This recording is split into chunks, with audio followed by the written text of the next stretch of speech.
Ladies and gentlemen, welcome to Metropolis Radio. And yesterday, during the Game Awards, we finally got a trailer for the Halo TV series. Now, I'm actually old enough to remember when it was going to be a movie, and it kept getting pushed back and pushed back and pushed back. I remember reading somewhere that it was gonna release in 2012.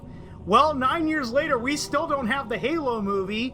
Then we had that live action miniseries before Halo 4 came out.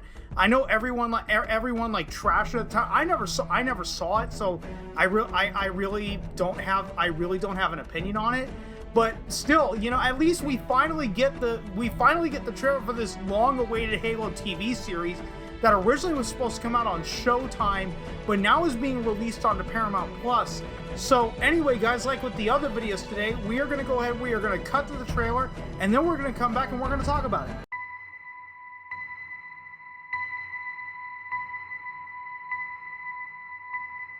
You're special. In fact, I'm counting on it. We're lost in the dark. But you give people hope. And I will always be with you. I see this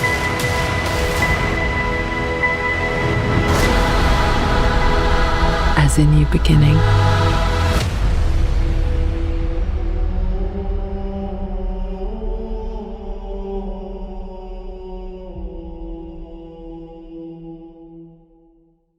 Now, I am pulling all of this from comicbook.com. Next year, Paramount Plus will get the opportunity to check out a live-action series based on the Halo franchise. And the Game Awards revealed a first-look trailer for the show, which we've already seen. The trailer provides us with some interesting glimpses at Pablo Schreiber as Master Chief. Well, funny because you can't see his face. And unlike The Mandalorian, I don't think that they're going to have Master Chief ever remove the helmet, because it's better if Master Chief gets left as a mysterious character rather than someone whose face you can see. As well as Jen Taylor as Cortana. The series is being produced by Showtime, 343 Industries, the current developer of the Halo series, and Amblin Television. The 9-episode series will focus on the war between United Nations Space Command and the Covenant, that's the UNSC. The series was originally slated to air on Showtime, but moved to Paramount Plus was announced. But the move to Paramount Plus was announced back in February. Now, this Halo series, is it going to be a mini series, or is it going to be a 9-episode first season? Because they say the 9-episode series. Part of me is kind of hoping that it's just a mini series, because the last thing I want them doing is dragging this out for way longer than it needs to be. This year, 2021, marks the 20th anniversary of the Halo franchise. Yes, it does. Halo Combat Evolved launched alongside the original Xbox in 2001. And fun fact about the original Halo Combat Evolved, that game was originally developed with PC in mind, but Microsoft, I believe, when they acquired Bungie, basically told them you have to make it run on the Xbox, offering the system its first must-have game. As a result, Master Chief quickly became a mascot for the Xbox platform. Halo Infinite, the latest entry in the series, was initially intended to launch alongside the Xbox Series X/S hardware, but was pushed back more than a year so 343 Industries could further polish up the game. The delay seems to have paid off in a major way, as critical reception has been quite strong. Video game adaptations have often been a mixed bag. Yes, they have. I mean, look at everything from the Resident Evil movies. I know there are some people that are not too keen on that. There was another one. Oh, you had Rampage with Dwayne Johnson. I know people weren't too keen on that.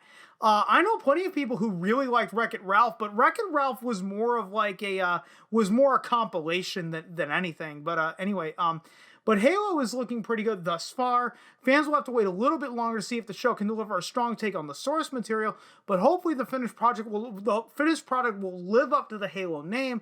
Thankfully, it looks like we won't have to wait much longer to find out. Yeah, we're gonna have to, wait until 2022. And my thing is, and they brought this up perfectly. A lot of video game to live action adaptations really don't work out because narrative structures that work in a video game, don't really translate very well. What I'm actually hoping that they do is that they preserve Master Chief as kind of a silent protagonist, someone that doesn't really get to speak a lot, only really speaks to Cortana.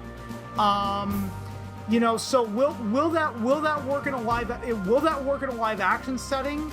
Hopefully, like I said, it's probably not going to be like a Mandalorian type show where you're going to see Master Chief remove his helmet a lot. At least I hope it's not. At least I hope it's not going to be like that, because at that point you're gonna ruin the mystique of Master Chief.